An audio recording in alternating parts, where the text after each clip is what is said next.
Har du nogensinde følt, at du langsomt er ved at miste forstanden i et forhold til en person, du holder af? Når logikken holder op med at give mening, og du konstant føler dig skyldig, forvirret og følelsesmæssigt drænet.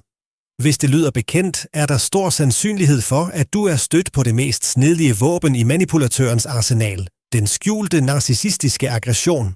Dette er ikke råben eller direkte fornærmelser. Det er en gift, der indføres dråbe for dråbe, dag efter dag, og som ødelægger din personlighed indefra. I dagens video vil vi rive maskerne af og afsløre de 7 mest luskede og ikke indlysende teknikker, som narcissisten i al hemmelighed bruger til at knuse dig. Bliv hængende til slutningen, og jeg lover dig, at du vil se dit forhold i et helt nyt lys og måske for første gang forstå, hvad der i virkeligheden foregår. Har du oplevet noget lignende? Skriv ja i kommentarerne med det samme. Før vi dykker ned i de konkrete metoder, lad os forstå, hvad skjult eller passiv aggression er, og hvorfor narcissister er så virtuelle mestre i den. I modsætning til åben konflikt er skjult aggression fjendtlighed maskeret som uskyldige handlinger, vittigheder eller endda omsorg. Narcissisten kan med sit oppustede ego og patologiske kontrolbehov ikke tillade sig at fremstå som den onde. Han har et altafgørende behov for at opretholde facaden af perfektion. Derfor vil han aldrig angribe frontalt. I stedet vælger han guerillakrig på dit territorium, inde i dit hoved. Hans mål er ikke bare at vinde en diskussion, men at destabilisere dig, få dig til at tvivle på dig selv, din dømmekraft og din hukommelse. Dette giver ham mulighed for at bevare fuld kontrol og fastholde din afhængighed af ham. At forstå denne mekanisme er det første skridt til at genkende fjenden og begynde at forsvare sig. Så lad os tage fat i nummer 1, den mest udspekulerede og nok den mest kendte manipulationsteknik, gaslighting. Begrebet stammer fra en gammel film, hvor manden bevidst forsøgte at drive sin kone til vanvid ved at få hende til at tro, at hun var ved at miste forstanden. I virkeligheden sker det præcis på samme måde. Gaslighting er en systematisk benægtelse af din virkelighed. Narcissisten vil hårdnakket insistere på, at de begivenheder, du husker krystalklart, aldrig har fundet sted. Han vil benægte sine egne ord, sine løfter og endda sine handlinger. Målet med denne teknik er fuldstændig at ødelægge din tillid til din egen hukommelse og opfattelse.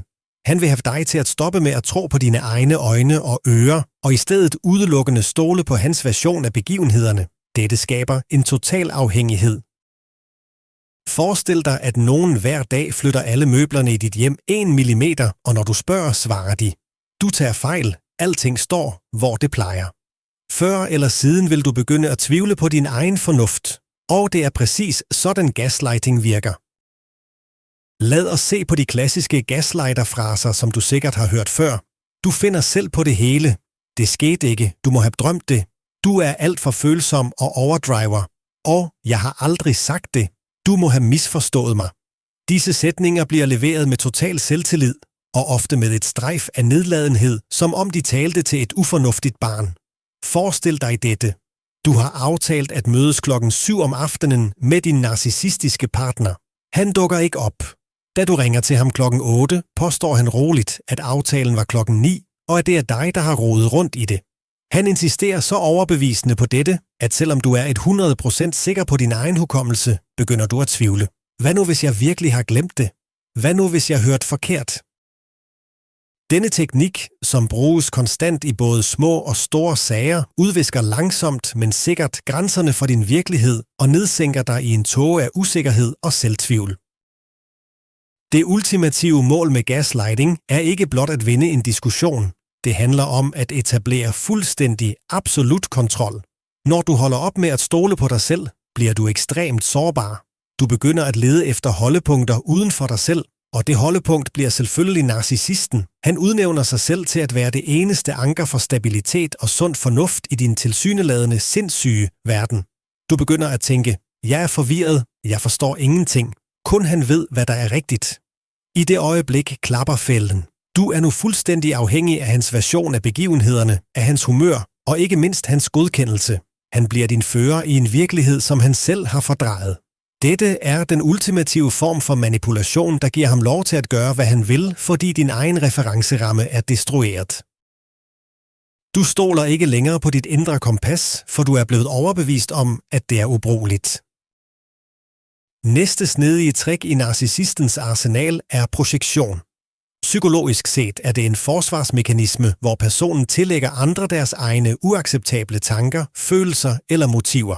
Men i narcissistens hænder er det ikke et forsvar, det er et stærkt angrebsvåben. Kort sagt, narcissisten anklager dig for præcis det, de selv har gjort sig skyldige i. Dette gøres for at fralægge sig ethvert ansvar og lægge hele skylden over på dig. Det er som om han hiver alt sit indre skidt og møg, alle sine laster, ud af sig selv og dumper det over på dig. Imens forbliver han selv ren og ubesmittet i egne øjne, og, hvilket er vigtigst, i andres. Visuelt kan det forklares som en filmprojektor. Inde i narcissisten kører en filmrulle med alle hans egne fejl og mangler, og på skærmen, som er dig, viser han denne film til alle, dig selv inklusive. Og du ender med at tro, at denne film handler om dig. Eksemplerne på projektion er slående i deres uforskammethed og kynisme. Narcissisten, der selv konstant lyver, vil kalde dig en løgner og kræve krystalklar ærlighed fra dig. Den utro partner vil skabe jalousi-scener ud af det blå og insistere på at tjekke din telefon. Det mest egoistiske menneske på jorden vil skrige, at det er dig, der kun tænker på dig selv og fuldstændig ignorerer hans følelser. Denne taktik er genial i sin enkelthed. For det første flytter den øjeblikkeligt fokus væk fra vedkommendes egne fejltrin. For det andet placerer den dig i en forsvarsposition. I stedet for at diskutere vedkommendes adfærd, bliver du tvunget til at forsvare dig og bevise, at du er uskyldig i anklager, der er ren fantasi. Det er utroligt udmattende. Du bruger al din energi på at forsvare dig mod falske beskyldninger, mens den sande synder roligt iagttager dine lidelser og får endnu en portion af den kontrol og det drama, han lever af. Den psykologiske virkning af projektion er ødelæggende. Når du konstant får skudt beskyldninger i skoene, begynder du, i strid med al sund fornuft, at tro på dem. Du begynder at spørge dig selv, er jeg virkelig for egoistisk? Giver jeg måske i virkeligheden grunde til jalousi? Narcissisten indplanter bogstaveligt talt sine egne negative træk i din bevidsthed. Du begynder at tage ansvar for hans løgne, hans aggression og hans uansvarlighed. Dette skaber en enorm kognitiv forvrængning. Du føler dig som et dårligt menneske, konstant skyldig, mens den virkelige kilde til alle problemer, din partner, optræder som den lidende, der er tvunget til at tåle dine mangler. Dette giver ham ikke blot mulighed for at undgå ansvar, men også for at modtage ekstra omsorg, sympati og de ressourcer, du bruger på at forsøge at rette dig og sone din ikke eksisterende skyld. Og nu vil vi tale om den såkaldte humor fra narcissisten. Den tredje teknik er sarkasme og spydige vittigheder, maskeret som uskyldig sjov. Dette er en af de mest lumske former for skjult aggression, fordi det giver manipulatoren det perfekte dække. Hvis du bliver fornærmet, kan han altid ty til at sige, jeg lavede det da bare sjov. Kan du slet ikke tåle en spøg? Du har jo ingen humor. Denne sætning underminerer øjeblikkeligt dine følelser og får dig til at fremstå som en snærpet person, der ikke kan slappe af. I virkeligheden er disse vittigheder velovervejede stik, der er rettet direkte mod dine ømme punkter. Narcissisten kender udmærket dine komplekser og dine svagheder, og det er præcis der, han sætter sine humoristiske angreb ind. Det er en måde at ydmyge dig på, underminere din selvtillid og samtidig selv bevare facaden og fremstå som en ordentlig person. Lad os se på nogle konkrete eksempler på denne form for humor. Sig nu, at du er stolt af dit nye projekt på arbejdet. I en gruppe venner kan narcissisten spøge. Nå, nu er hun blevet den store chef. Hun fyrer os snart alle sammen. Haha. Det lyder måske som en joke, men den er fuld af nedgørelse af dine præstationer. Eller du har købt en ny kjole, som du er lidt usikker i. Han vil helt sikkert sige, wow, sikke en modig kjole. Det er jo en direkte provokation af samfundet. Igen, formelt set er det ikke en fornærmelse, men kommentaren får dig til at føle dig meget utilpas. Det vigtigste er narcissistens reaktion, når du forsøger at forsvare dig. Så snart du siger, jeg bryder mig ikke om, at du siger sådan, går han straks til modangreb og anklager dig for at være alt for nærtagende og mangle selvironi. På den måde fornærmer han dig ikke kun, men fratager dig også retten til at have negative følelser omkring det. De langsigtede konsekvenser af den slags giftig humor er forfærdelige. Det er ikke bare en fornærmelse, der går over. Det er en systematisk nedbrydning af dit selvværd. Når du konstant bliver kritiseret i sjov, begynder du at tro på den kritik. Du mister tilliden til din egen smag, dine egne vurderinger og dine evner. Du bliver bange for at give dig til kende, dele din glæde eller dine succeser, fordi du ubevidst venter på den næste spydige joke, der ødelægger det hele. Dit liv forvandles til et minefelt, hvor ethvert skridt du tager kan blive latterliggjort. Du bliver mere indesluttet, angst og usikker på dig selv. Narcissisten når sit mål. Han mindsker din værdi for selv at fremstå endnu større og mere ufejlbarlig. Han kontrollerer dig gennem frygten for at blive hånet. Den fjerde taktik, som narcissisten anvender, er den iskoldt afvisende tavshedsbehandling, ofte omtalt som silent treatment. Det er afgørende at forstå, at dette ikke blot er et ønske om at få ro eller en pause i et skænderi. Det er en aktiv, bevidst handling, som udgør psykologisk vold. Når narcissisten anvender tavsheden, holder han ikke bare op med at snakke. Han lader som om du slet ikke eksisterer. Han kan gå lige forbi dig, stirre igennem dig og nægte at svare på selv direkte spørgsmål. Han udelukker dig demonstrativt fra sin verden og placerer dig i et fuldstændigt informationsmæssigt og følelsesmæssigt vakuum. For mennesket, som er et socialt væsen, er denne form for udstødelse eller ostracisme en af de hårdeste straffeformer. Det er et yderst magtfuldt kontrolværktøj, der får offeret til at føle sig værdiløst, skyldigt og fuldstændig hjælpeløst. Narcissisten ved præcis hvad han gør og bruger tavsheden til at sætte dig på plads og tvinge dig til underkastelse. Hvordan fungerer denne mekanisme egentlig? Når narcissisten tier, forklarer han ikke hvorfor. Han lader dig være alene med dine tanker og bekymringer, og du begynder øjeblikkeligt febrilsk at analysere din adfærd. Hvad gjorde jeg forkert? Hvilket ord sårede ham? Du gennemgår de sidste dage, timer, minutter i dit hoved i et forsøg på at finde din fejl. Denne proces er utrolig pinefuld. Den fremkalder en enorm følelse af skyld og angst. Du befinder dig i en tilstand af total usikkerhed. Imens nyder narcissisten sin magt. Han ser din lidelse, din forvirring, og det fodrer hans ego. Han ved, at jo længere han tier, desto stærkere bliver din desperation, og desto større indrømmelser er du villig til at give, bare for at stoppe denne tortur. Han venter på, at du bryder fuldstændig sammen og kryber tilbage til ham med en undskyldning. Resultatet af den totale tavshedsbehandling er altid, at offeret kapitulerer. Til sidst bliver spændingen uudholdelig, og du gør præcis det, narcissisten ventede på. Du går hen og begynder at undskylde.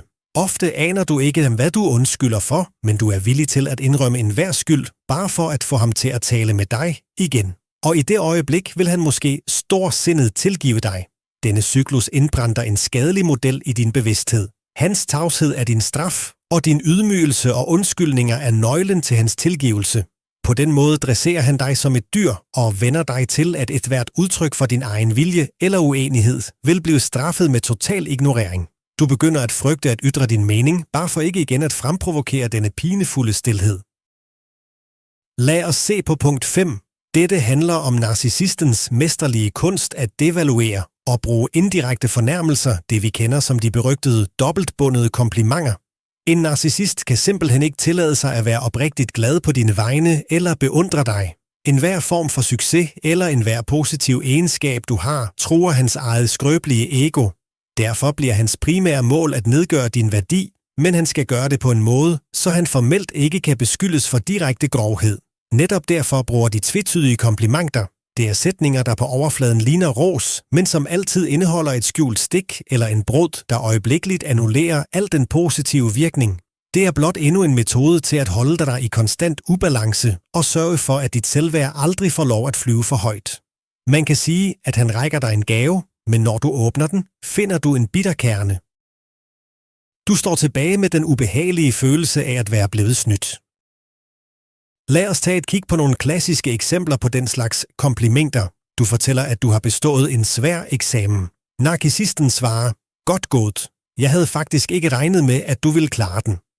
Den første del er ros, men den anden del er en direkte hentydning til, at de fra starten anså dig for at være ude af stand til det. Eller du har tabt dig og er stolt af resultatet. De siger, du ser så godt ud, næsten som du gjorde dig førhen.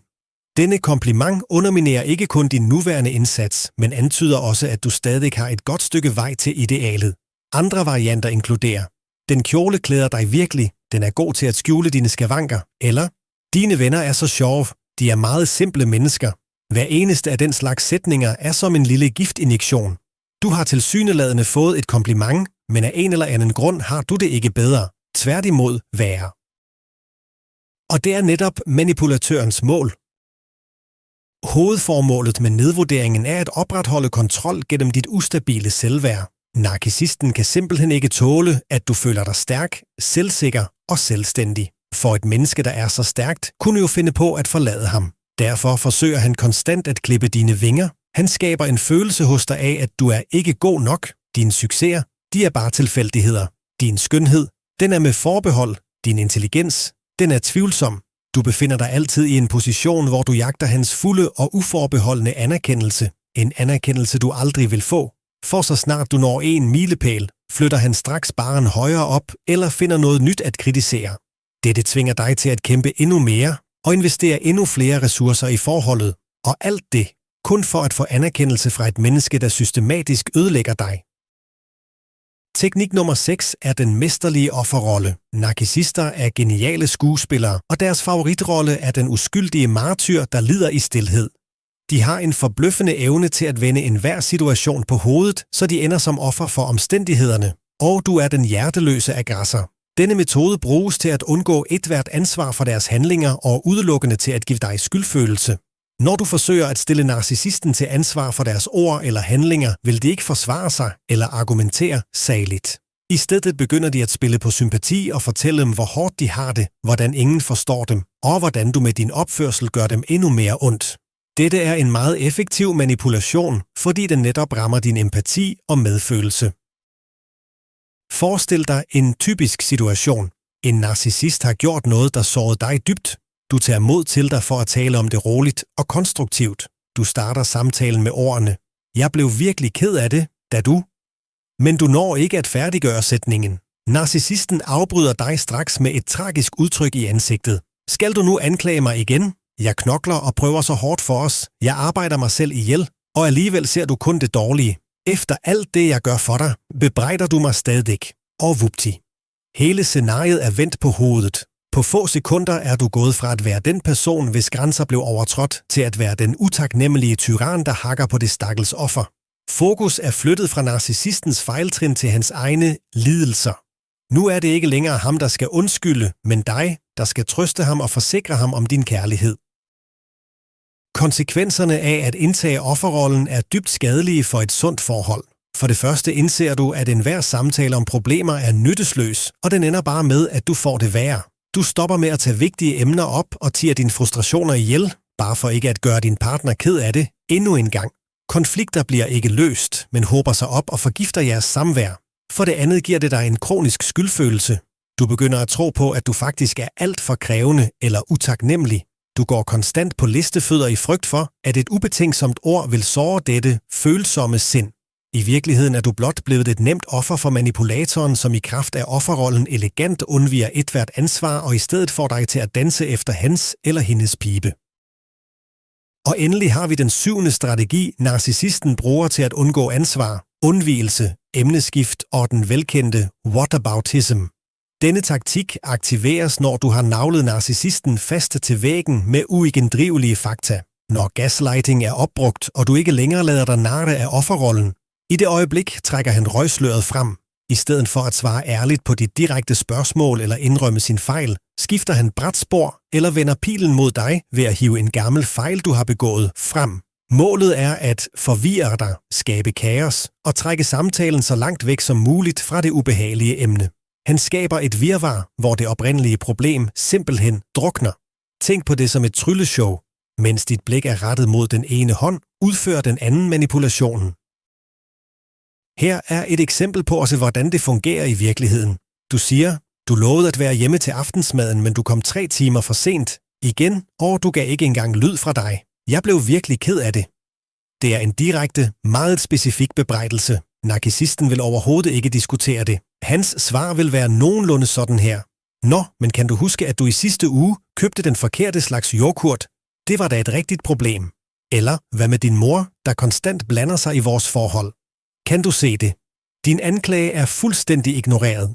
I stedet bliver du bombarderet med modanklager, som intet har med situationen at gøre.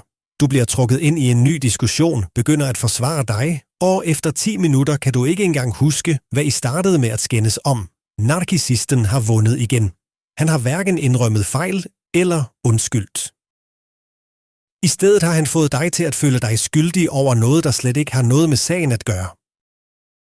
Så har vi gennemgået 7 af narcissistens mest snedige metoder til skjult aggression. Gaslighting, der får dig til at tvivle på din egen fornuft. projektion, hvor de giver dig skylden for deres egne fejl, de spydige jokes, der ødelægger din selvtillid, tavshedsbehandlingen, som er en form for psykisk tortur, deklassering og komplimenter med dobbeltbund, offerrollen, der udløser skyldfølelse hos dig, og endelig undvigelsen af svar.